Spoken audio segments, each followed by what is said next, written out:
जो हमको टॉपिक शुरू करना है हमारे एसएसबी पर्पस के लिए, इंटरव्यू के लिए, लेक्चरेट के लिए एंड जीडी के लिए, उसमें जो हमारा आज का टॉपिक है वो टॉपिक क्या है? India's foreign policy and India and China relation. इसको हम यहाँ से शुरू करेंगे। ठीक, सबसे पहले जब हम बात करते हैं, आपको मैंने बताया हुआ है कि कोई भी आपको टॉपिक स्टार्ट करना है, चाहे वो आपका इंटरव्यू हो, आपका ग्रुप डिस्कशन हो या फिर आपका लेक्चरेट हो, उसमें आपको एक अप्रोच हमेशा क्या करनी है? फॉलो करनी है। वो अप्रोच क्या है कि व्हाट इज इट, कि ये जो है व्हाट इज इट, ये क्या है। सेकंड क्या है? Why it is important. Second क्या है? Why it is important. Third क्या है कि व्हाट इज वे फॉरवर्ड, यानी कि भविष्य क्या है इसका। ठीक, अगर हम इन तीन चीजों को एड्रेस कर पाते हैं, 1, 2 एंड 3, हमारा कोई भी टॉपिक है, चाहे वो लेक्चरेट का हो, ग्रुप डिस्कशन का हो या फिर क्या नाम है, देखो ग्रुप डिस्कशन में तो आपको इतना दिमाग में नहीं रखना है, वहां तो सीधा आपको पॉइंट चिपकाने हैं, लेकिन जो आपको इंटरव्यू में करना है और लेक्चरेट में करना है वो इस तीन ही अप्रोच पे करना है, इसके अलावा कोई अप्रोच फॉलो मत करना। एंड हमारा जो आज का टॉपिक है वो क्या है? India's foreign policy. जब हम बात करते हैं इंडियाज फॉरेन पॉलिसी क्या होती है? व्हाट इज फॉरेन पॉलिसी, क्या होती है? देखो जब बात, ये फॉरेन पॉलिसी क्या होती है? ये एक ऐसी पॉलिसी होती है, क्या होती है? एक ऐसी पॉलिसी जो क्या करती है? जो हमारा गाइड करती है। क्या करती है? गाइड करती है किसके regarding? How to manage, how to conduct affairs. कहां पर? इंटरनेशनल वर्ल्ड में।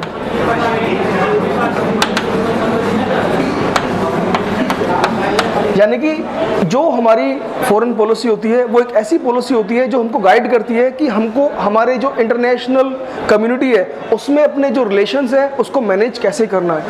ये जो इंटरनेशनल वर्ल्ड है, इंटरनेशनल कम्युनिटी है, इसमें हो सकता है वो कोई एक कंट्री हो सकता है वो कोई ऑर्गेनाइजेशन हो, जैसे वर्ल्ड बैंक, यूएन हो, इस प्रकार की ऑर्गेनाइजेशन हो सकती है। जब मैं बात करता हूं, अगर हम अपने संविधान में इसके प्रोविजंस को देखते हैं, इंडियाज फॉरेन पॉलिसी के प्रोविजंस को, हमारे कॉन्स्टिट्यूशन में आर्टिकल नंबर 51 क्या बात करता है? वो स्टेट को डायरेक्ट करता है, स्टेट को ये बोलता है कि state is required to maintain international peace and security and maintain just and honourable relation with the countries. यानी कि भारत से आशा की जाती है कि भारत इंटरनेशनल वर्ल्ड में पीस को एंड सिक्योरिटी को क्या करेगा? प्रमोट करेगा। दूसरी चीज वो क्या करेगा? वो सभी देशों के साथ में जस्ट एंड ऑनरेबल रिलेशनशिप को क्या करेगा? एस्टैब्लिश करेगा। ये बात कौन बोलता है? हमारे संविधान का आर्टिकल नंबर 51 बोलता है। और इसी के तहत यही हमारे जो फॉरेन पॉलिसी है उसके ऑब्जेक्टिव है। सबसे पहला हमारा जो ऑब्जेक्टिव है फॉरेन पॉलिसी ऑफ इंडिया का, वो क्या है कि हमको हमारे देश की जो टेरिटोरियल इंटीग्रिटी है एंड सोवरेनिटी है उसको मेंटेन करके रखना है। टेरिटोरियल इंटीग्रिटी एंड सोवरेनिटी, सबसे पहला objective of the foreign policy of India कि हमको हमारे देश की टेरिटोरियल इंटीग्रिटी एंड सोवरेनिटी को मेंटेन रखना है। ऐसा नहीं है कि कोई भी देश आकर हमको बोल दे कि भाई जम्मू कश्मीर को अलग करो, गुजरात को अलग करो, अरुणाचल को अलग करो, ऐसा बिल्कुल भी नहीं है। सबसे पहला ऑब्जेक्टिव जो है वो यही है कि अपने देश की जो संप्रभुता है उसको बचाना है। जैसे जम्मू कश्मीर, इसके लिए पूरी की पूरी फॉरेन पॉलिसी हमारी डायरेक्टेड है। तो देखो जो हमारी जो फॉरेन पॉलिसी है उसका ऑब्जेक्टिव सबसे पहला यही है कि हमको क्या करना है? हमको हमारी जो टेरिटोरियल इंटीग्रिटी है उसको मेंटेन रखना है। हमारी जो सोवरेनिटी है, हमारी जो संप्रभुता है, हमारा जो हमारी कंट्री के ऊपर कंट्रोल है, उसका कंट्रोल हमारे स्वयं के हाथों में होना चाहिए, ना कि किसी दूसरे देश के हाथों में होना चाहिए। दूसरी चीज जो हमारा ऑब्जेक्टिव है वो क्या है? हमको क्या नाम है? इंटरनेशनल पीस एंड सिक्योरिटी को प्रमोट करना है। ऐसा नहीं है वर्ल्ड में हमको दो देशों को बोलना है कि हाँ भाई तुम आपस में क्या करो, लड़ाई करो, मौज लो। नहीं, हमको उनको बोलना है नहीं बेटा लड़ाई नहीं करते, आराम से शांति से हमको जीना चाहिए।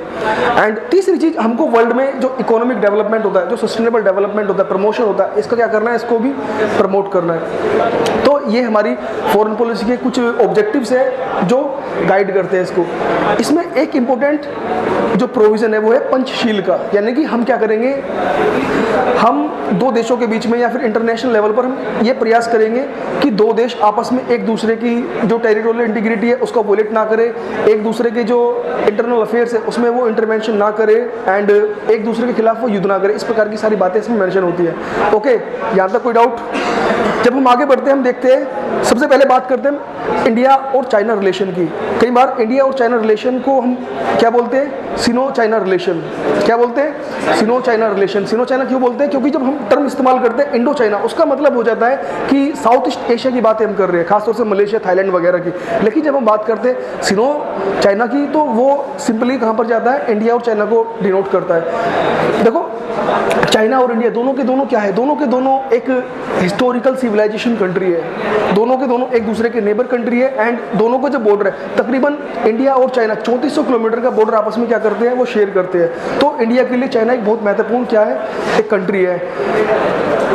अब ये जो हमारे देश है, इन दोनों देशों की जो शुरुआत थी, इनका जो जर्नी थी, वो 1950 में एक साथ ही होती है। चाइना में उस समय एक रेवोल्यूशन होता है जिसको बोलते हैं चाइनीज कम्युनिस्ट रेवोल्यूशन, और भारत को क्या होता है? भारत में इंडिपेंडेंस होती है, भारत का संविधान बनकर तैयार होता है। एंड इंडिया वर्ल्ड में पहली एक कंट्री थी जिसने चाइना को क्या किया था? रिकॉग्नाइज किया था as a communist state from the developing from the democratic state. इसका मतलब क्या है कि इंडिया पहला ऐसा डेमोक्रेटिक कंट्री था जिसने एक कम्युनिस्ट कंट्री को रिकॉग्नाइज किया था। कम्युनिस्ट कंट्री बेसिकली जो डेमोक्रेसी होती है वो उसमें बिलीव नहीं करती, उनका system of government is different from the democracy.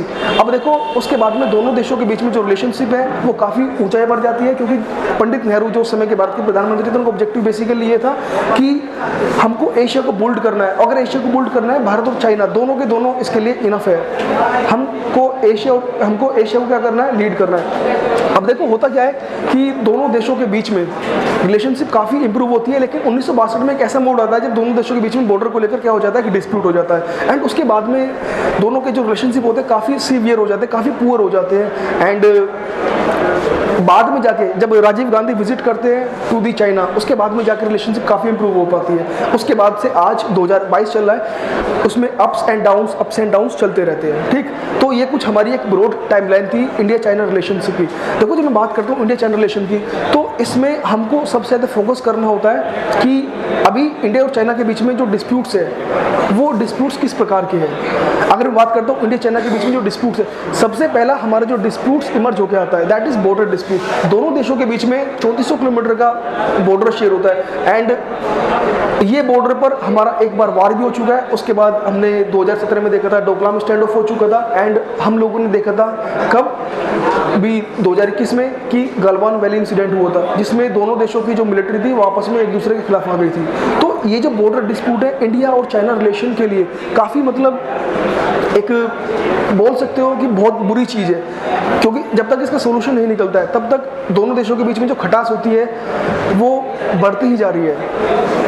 तो दूसरा, अगर हम देखते हैं इंडिया और चाइना के बीच में जो हमारा डिस्प्यूट निकल कर आता है वो क्या है कि चाइना अरुणाचल प्रदेश एंड लद्दाख को अपना क्लेम करता है एंड वहाँ के जो नागरिक होते हैं उन नागरिक को वो एक स्टेबल वीज़ा प्रोवाइड करता है। जैसे हम भारत के हमको चीन में जाना है, तो हम क्या करेंगे? हम चीन में जाएंगे तो चीन के लोगों से, चीन की गवर्नमेंट से वीज़ा लेंगे।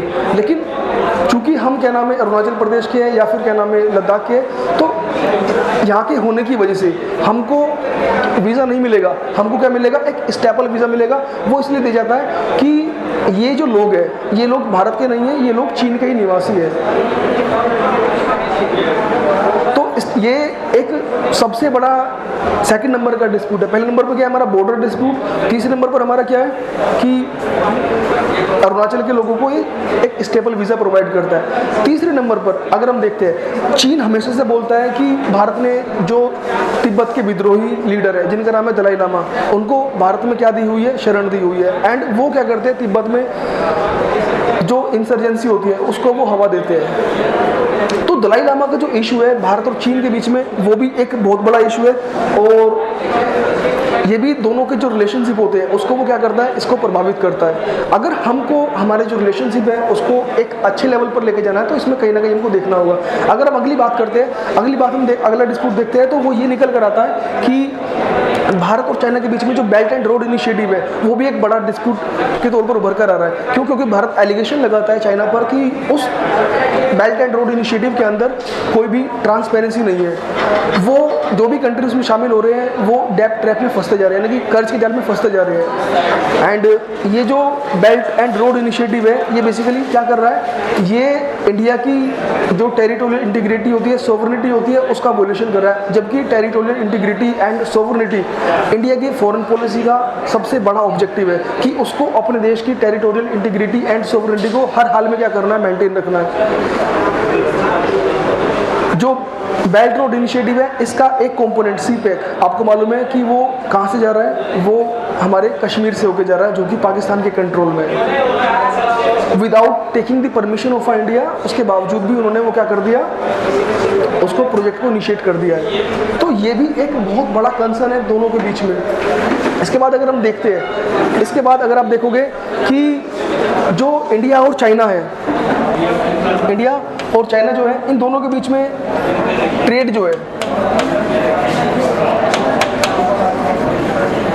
इस ट्रेड में काफ़ी सारा क्या है, इम्बैलेंस है। दोनों के बीच में जो ट्रेड होता है उस ट्रेड के बीच में क्या है, इम्बैलेंस है। भारत चीन को एक्सपोर्ट काफ़ी कम करता है, यानी कि एक्सपोर्ट क्या होता है, जो प्रोडक्ट्स हमारी कंट्री से चीन में जाते हैं, एंड इंपोर्ट ज़्यादा करता है फ्रॉम द चाइना। उसकी वजह से क्या हो रहा है, उसकी वजह से हमारा ट्रेड डेफिसिट बढ़ता जा रहा है। क्या हो रहा है, हमारा ट्रेड डेफिसिट हमारा क्या होता जा रहा है, हमारा ट्रेड डेफिसिट बढ़ता जा रहा है। अगर ये हमारा ट्रेड डेफिसिट बढ़ता है तो ये हमारे देश की इकोनॉमी के लिए is not a good thing. अगर हमारा ट्रेड डेफिसिट बढ़ेगा तो अल्टीमेटली वो क्या करेगा, वो हमारे देश की अर्थव्यवस्था को नुकसान करेगा। देखो अब होता क्या है, ट्रेड डेफिसिट हमारा बढ़ता जा रहा है। अभी रिसेंट में एक डाटा आया है कि इंडिया और चाइना के बीच में तकरीबन 115 बिलियन डॉलर का क्या है, ट्रेड है। 115 बिलियन डॉलर में से तकरीबन 94 बिलियन डॉलर का क्या है, ट्रेड डेफिसिट है। आप सोचिए कि 94 बिलियन डॉलर का अमाउंट इंडिया से हर साल चाइना चला जा रहा है। ये इंडिया की जो वेल्थ है, वेल्थ का क्या हो रहा है, ड्रेन हो रहा है। तो ये भी एक बिगेस्ट इशू है। इंडिया यहाँ पर ये डिमांड करता है कि भाई तुम क्या करो, तुम हमारे यहाँ पर अपनी मार्केट जो है, अपनी जो मार्केट है, इस मार्केट को हमारे लिए क्या कर दो, ओपन कर दो, ताकि हम आपको मोर एंड मोर गुड्स क्या कर पाए, एक्सपोर्ट कर पाए। अगर ज़्यादा हम आपको more and more goods export कर पाएंगे तो हमारी जो ट्रेड डेफिसिट है वो क्या हो पाएगी, कम से कम हो पाएगी। अगर ट्रेड डेफिसिट हमारी कम से कम होगी तो हमारे जो दोनों देशों के बीच में जो रिलेशनशिप है इट कुड बी कॉर्डियल, काफ़ी इम्प्रूव हो सकता है वो। और क्या डिस्प्यूट हो सकता है भारत और चाइना के बीच में, देखो अगर हम और डिस्प्यूट्स देखते हैं, आपको मालूम है इंडिया इस समय एनर्जी क्राइसिस बहुत फेस कर रहा है। आपको मालूम है कि रात को लाइट भाग जाती है एंड दिन में भी कई बार लाइट भागती है। क्यों? क्योंकि हम थर्मल एनर्जी पर डिपेंड करते हैं, कोयले पर, और जो कोयला चाहिए होता है वो इंपोर्ट करना होता है। चूँकि रशिया और यूक्रेन वार की वजह से वो जो कोल है उसके इंपोर्ट पर बैन लग चुका है, दिक्कत काफ़ी आ रही है इंपोर्ट करने में, कॉस्ट बहुत महंगी हो चुकी है। अब एक अल्टरनेटिव क्या है हमारे पास में, न्यूक्लियर एनर्जी। लेकिन न्यूक्लियर एनर्जी के लिए हमें क्या चाहिए, हमको चाहिए फ्यूल। हमारे पास में टेक्नोलॉजी है लेकिन हमारे पास में फ्यूल की लैक है। एंड यदि इंडिया एनर्जी का मेंबर बन जाए न्यूक्लियर सप्लाई ग्रुप का, तो इंडिया की जो फ्यूल का जो लेकर एक्सिस होती है वो एक्सिस में कभी कोई दिक्कत नहीं आएगी, उस एक्सिस में लेकर कभी भी कोई दिक्कत नहीं आएगी। अगर उसमें दिक्कत नहीं आएगी तो इंडिया इजीली अपनी जो इलेक्ट्रिसिटी की जो डिमांड्स होती है उसको वो मीट कर पाएगा। अब अनफॉर्चुनेटली क्या होता है कि China is not agreeing on the कि इंडिया क्या बने, एनर्जी के मेंबर बने। वो हर बार क्या कर दे रहा है, उसको वीटो कर दे रहा है। तो it is also a biggest issue कि ये मतलब ऐसे कैसे चलेगा काम। अगर दोनों देशों को रिलेशनशिप अपनी इंप्रूव करनी है तो उसके लिए उनको डेफिनेटली अपने जो इश्यूज़ है उनको क्या करना पड़ेगा, साइड ट्रैक करना होगा। अब देखो, अगर आप देखते हो भारत और चाइना के बीच में एक और इशू निकल कर आता है, उसको बोलते हैं पाकिस्तान कार्ड। पाकिस्तान कार्ड का मतलब बेसिकली होता है कि भारत के खिलाफ पाकिस्तान को चीन क्या करता है, इस्तेमाल करता है। वो बोलते हैं ना कि हमारी जो दोस्ती है वो शहद से मीठी है, हिमालय से ऊंची है और मरियाना ट्रेंच से भी गहरी है, इस प्रकार की बातें करते हैं। लेकिन आपने भी सुना होगा कि फॉरेन पॉलिसी में, इंटरनेशनल रिलेशन में कुछ भी चीज़ हमारी परमानेंट नहीं होती है, सब कुछ हमारा टेम्परेरी होता है। एंड जो परमानेंट होता है वो क्या होता है, हमारा जो नेशनल इंटरेस्ट होता है, हमारी कंट्री के जो हित होते हैं वो ही हमारा क्या होता है, परमानेंट होते हैं। अगर क्या करता है, देखो जब भी भारत पाकिस्तान के जो रिलेशनशिप होते हैं वो हमारे इम्प्रूव होते हैं तो उसका सीधा इफेक्ट क्या होता है, चीन पर पड़ता है, चीन अपने कंट्रोल में आ जाता है। लेकिन जैसे ही क्या नाम है, भारत पाकिस्तान की जो रिलेशनशिप है वो कमज़ोर होनी शुरू होती है, चीन पाकिस्तान को सपोर्ट करना शुरू कर देता है अगेंस्ट द इंडिया। अब भारत दोनों फ्रंट पर उलझा रहता है, पाकिस्तान में भी और चीन में भी, तो करे क्या। तो पाकिस्तान कार्ड को भी हमें क्या करना होगा, ये भी हमारे सामने एक इशू निकल कर आता है। टेररिज्म, कई बार आपने देखा होगा कि इंडिया हमेशा बोलता है कि Pakistan is the cause of terrorism in this region. Pakistan इस क्षेत्र में जो आतंकवाद है उसका जनक है, उसका मतलब कोज है। लेकिन जो चीन था, चीन इस पर कभी भी इंडिया को सपोर्ट नहीं करता था। एंड यहाँ से ही डबल स्टैंडर्ड निकल कर आता है कि यहाँ पर आप टेररिज्म में सपोर्ट क्यों नहीं करते। उनके देश में टेररिज्म होता है तो बोलते हैं कि टेररिज्म इज़ बैड, लेकिन अगर टेररिज्म इंडिया में होता है, हज़ारों लोग, लाखों लोग अपनी जान गंवा रहे हैं टेररिज्म से, लेकिन उसमें वो शांत रहते हैं, उसमें कभी भी इंडिया का जो भी कोई प्रपोजल आता है उसको वो सपोर्ट नहीं करते।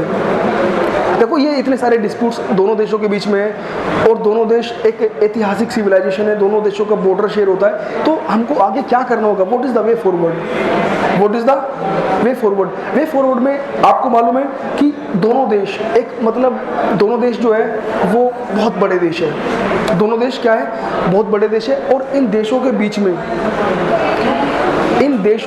में जो रिलेशनशिप है, अगर हमें इसको आगे लेकर जाना है, आपको मालूम है कि आज का जो वर्ल्ड है, ये वर्ल्ड हमारा क्या हो चुका है, एक मल्टीपोलर वर्ल्ड है। मल्टीपोलर वर्ल्ड का मतलब क्या होता है, मल्टीपोलर वर्ल्ड का मतलब होता है एक पोल हमारा क्या नाम है, यूएस हो गया, एक पोल हमारा क्या नाम है, रशिया हो गया, एक पोल हमारा जापान हो गया, एक पोल हमारा चाइना हो गया, एक पोल हमारा इंडिया हो गया। अगर इंडिया और चाइना दोनों आपस में फाइट करते रहेंगे अपने डिस्प्यूट्स को लेकर, तो ये जो मल्टीपोलर वर्ल्ड है इसमें कभी भी स्टेबिलिटी नहीं आ पाएगी। कभी भी इसमें क्या नहीं आ पाएगी, स्टेबिलिटी नहीं आ पाएगी, हमेशा ये इनस्टेबल रहेगा। अगर वर्ल्ड इनस्टेबल रहेगा तो वो इकोनॉमिक डेवलपमेंट के लिए, ट्रेड के लिए दैट इज़ नॉट गुड। दूसरी चीज़, अगर दोनों देश आपस में क्या नाम है, कॉम्पीट करना बंद कर दें, क्या कर दें, कॉम्पीट करना। आपने देखा होगा कि दोनों देश कॉम्पीट करते रहते हैं इंडियन ओशन रीजन में। जैसे क्या नाम है, चाइना की एक पॉलिसी जिसको बोलते हैं स्ट्रिंग ऑफ पर्ल्स, उसमें वो करता क्या है कि वो इंडियन ओशन रीजन में, बे ऑफ बंगाल में इंडिया को क्या कर रहा है, चारों ओर से इंसर्कल कर रहा है। चाहे वो पाकिस्तान का गवादर पोर्ट हो, श्रीलंका का अम्बन पोर्ट हो, म्यांमार का सितवे पोर्ट हो, यहाँ से उसने क्या किया हुआ है, चारों ओर से इंडिया को इंसर्कल किया हुआ है। तो इससे क्या हो रहा है, एक दूसरे कॉम्पीट कर रहे हैं और एट द सेम टाइम दोनों देश, मतलब जो नेबरिंग कंट्रीज है इंडिया के, चाहे वो नेपाल हो, भूटान हो, म्यांमार हो, श्रीलंका हो, पाकिस्तान हो, इन देशों में आपस में कॉम्पिटिशन लगी कौन सी कंट्री ज़्यादा इन्वेस्टमेंट करेगी और उस इन्वेस्टमेंट से वो स्ट्रेटेजिकल एडवांटेज उठाना चाहेगी। ये जो कंपटीशन है दोनों देशों के बीच में, इट इज़ नॉट गुड। इससे कुछ बेनिफिट नहीं होने वाला है, क्योंकि अल्टीमेटली इससे दोनों देशों के जो रिसोर्सेज है वो बिना फालतू में जा रहे हैं और जो तीसरी कंट्री है उसको बेनिफिट होने वाला है। तो इस वाले सिचुएशन से हमको बचना है, हमको एक मल्टीपोलर वर्ल्ड लेकर जाना है जहाँ पर ये दोनों देश आराम से अपनी जो इनकी जो एम्बिशंस है उसको भी हासिल कर पाए और पीसफुल कोएग्जिस्टेंस पर भी क्या कर पाए, ये आगे बढ़ पाए। देखो हमने अभी भी क्या देखा, हमने देखा क्या नाम है कि भाई हमारी फॉरेन पॉलिसी, सबसे पहले वो देखा हमने, फिर यहाँ से हम आगे बढ़कर इंडिया और चाइना पर आ गए। जब हमने देखा इंडिया और चाइना, यहाँ पर हमने 3 क्वेश्चन एड्रेस करने का ट्राई किया। वो 3 क्वेश्चन याद है, व्हाट इज इट, कि जो रिलेशनशिप भारत और चीन के बीच में डिप्लोमेटिक रिलेशनशिप, वही हमारी क्या हो गई, इंडिया चाइना रिलेशन हो गया। अब इसमें सबसे पहले व्हाई इट इज इंपॉर्टेंट,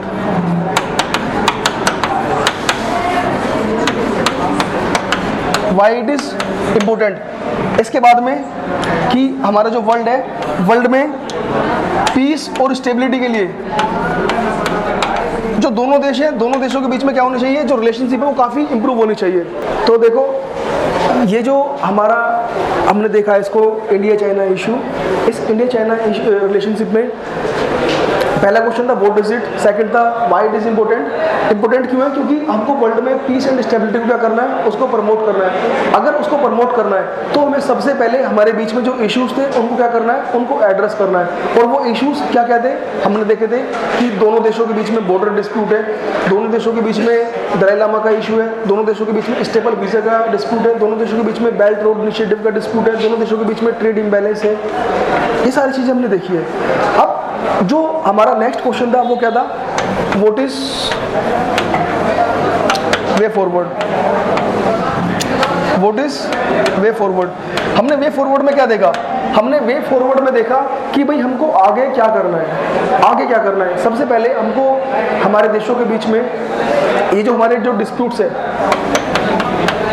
हमारे डिस्प्यूट्स को क्या करना है, हमारे डिस्प्यूट्स को डिक्रीज करना है, उसको डिस्प्यूट्स को ख़त्म करना है। ये डिस्प्यूट ख़त्म कैसे हो सकते हैं, ये डिस्प्यूट ख़त्म हो सकते हैं जब हम लोग आपस में एक दूसरे से नेगोशिएशन करेंगे, जब हम लोग आपस में क्या करेंगे, एक दूसरे से नेगोशिएशन करेंगे और पीसफुल तरीके से आगे बढ़ेंगे, ना कि मिलिट्री तरीके से। दूसरी चीज़, इंडिया को अपना खुद का भी क्या करना पड़ेगा, खुद का भी उसको डेवलपमेंट करना पड़ेगा। खुद के डेवलपमेंट से जो मेरे यहाँ पर कहने का सेंस है, देखो आपको मालूम है कि चाइना और इंडिया दोनों ने अपनी जो यात्रा थी, इनकी जो जर्नी थी, उसको एक साथ शुरू किया था। लेकिन इन कोर्स ऑफ टाइम चीन कहाँ से कहाँ पहुँच गया और इंडिया कहाँ से कहाँ पहुँच गया। लेकिन इस कोर्स ऑफ टाइम में, इस जर्नी में एक टाइम था जब चीन मतलब वो दूसरा क्या कर रहा है, यूएस क्या कर रहा है, रशिया क्या कर रहा है, उस पर वो कभी फोकस नहीं करता था। उसका अल्टीमेट ऑब्जेक्टिव क्या था, उसका अल्टीमेट ऑब्जेक्टिव था कि मैं अपना शांत रहूं, अपनी जो मेरी कैपेबिलिटीज़ है उसको मैं डेवलप करता रहूं। यानी कि जब मेरे को टाइम मिलेगा, जब मेरा सही समय आएगा, मैं इन सबको छक्का मार के डिफीट कर दूंगा। ये इस चीज़ पर चाइना ने 90 से काम किया है। सेम चीज़ इंडिया को भी अडोप्ट करना होगा। इंडिया को चाइना से फाइट नहीं करनी है, अगर, क्योंकि आप देखोगे दोनों के बीच में बहुत डिफरेंसेस है, चाहे वो जीडीपी में हो, क्या नाम है, या फिर हमारी टेक्नोलॉजी में हो, मिलिट्री में हो, बहुत डिफरेंसेस देखने को मिलते हैं। तो हमको इस कंडीशन में क्या करना होगा, हमको इस कंडीशन में खुद को शांत रहकर अपना इंटरनली अपने डेवलपमेंट पर फोकस करना है और पीसफुली नेगोशिएशन हमको आगे लेकर जाने हैं। ये एशिया, ये वर्ल्ड, ये इतना बड़ा है कि ये हम दोनों देशों की जो डिज़ायर है उसको क्या कर सकता है, दोनों देशों की डिज़ायर को शांत कर सकता है, उनको पीसफुल और उनको एक रेस्पेक्टेबल पोजीशन दे सकता है वर्ल्ड में, अगर ये लोग आराम से काम करें तो it was the way forward. हमने हमारे तीनों क्वेश्चन जो थे उसको भी एड्रेस कर दिया और पूरा का पूरा टॉपिक भी समझ लिया। आप भी इसी अप्रोच को फॉलो कीजिएगा। तो आज की जो हमारी क्लास थी, इस क्लास में हमने फॉरेन पॉलिसी देखा एंड भारत और चाइना के बीच में जो रिलेशनशिप है उसको एक ब्रॉडर लेवल से हमने देखने का प्रयास किया है। जो भारत चीन के बीच में जो बॉर्डर डिस्प्यूट है उसको हम कभी नेक्स्ट क्लास में करेंगे, कभी दूसरी क्लास में करेंगे, क्योंकि बॉर्डर जो डिस्प्यूट है भारत चीन के बीच में वो एक बहुत बड़ा टॉपिक है, उसको हमको one by one different angle से देखना पड़ेगा। ठीक, कोई डाउट? चलिए, थैंक यू वेरी मच।